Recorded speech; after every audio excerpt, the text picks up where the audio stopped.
മോനല്ല, മോള. എന്താ നിന്റെ ഉദ്ദേശം? നിനക്ക് എന്താ വേണ്ടത്? എനിക്ക് വേണ്ടത് നിങ്ങളെ തന്നെയാ. എന്ത് തരൂ? മുഖ്യമന്ത്രിയുടെ മോളാണെന്ന് വിചാരിച്ച് എന്ത് തോന്നിയ ദിവസം പറയാന്ന് വിചാരിക്കണ്ട. ആരാ എന്താണെന്ന് ഞാൻ നോക്കൂല, തൂക്കിയെടുത്ത് അകത്തിടും. കുളിച്ച് കുറിയും തൊട്ട് ഉത്സവം ഘോഷിക്കാൻ പോവല്ലേ? അത് നിനക്ക് എങ്ങനെ അറിയാം? കൊള്ളാം. ഇന്റലിജൻസും വിജിലൻസും ഒക്കെ കയ്യിലുള്ള മുഖ്യമന്ത്രിയുടെ മോളല്ലേ കമ്മീഷണറെ ഞാൻ. ഞാൻ അറിയാതെ ഒരു ഈച്ച പോലും ഈ സംസ്ഥാനത്ത് ചുമ്മാ പറക്കില്ല. എന്താ സംശയമുണ്ടോ?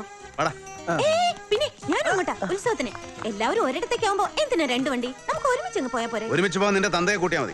അത് കൊള്ളാം. അപ്പൊ വണ്ടിയിൽ നമുക്ക് ഒരുപാട് തമാശയായിട്ട് പൊട്ടിച്ചിരിച്ച് പ്ലീസ് കമ്മീഷണറെ, കമ്മീഷണർ വണ്ടിയിൽ എന്നെ കൂടെ അഡ്ജസ്റ്റ് ചെയ്യ്. ഞാൻ പൂച്ചക്കുട്ടിയെ പോലെ പതുങ്ങിയിരുന്നോളാം. അങ്ങനെ നിന്റെ ഡ്രൈവറായിട്ടിരിക്കാൻ എനിക്ക് സൗകര്യമില്ല. പട്ടാപ്പകല് കുറ്റിയും പറിച്ചിറങ്ങിയിരിക്കുക ശൃംഗരിക്കാൻ. പാവം കുട്ടിയല്ലേ സാറേ, വണ്ടിയിലാണെങ്കിൽ ഒത്തിരി സ്ഥലം ഉണ്ടല്ലോ. ഞാൻ വേണ്ട പ്രൈവറ്റ് ഒന്നിനും വന്നോളാം. എന്നാ നീ കൂട്ടിക്കൊണ്ടു ബാക്കി ഊച്ചെടുത്തോളാം. പത്രോസേ, ഞാൻ കണ്ടില്ല.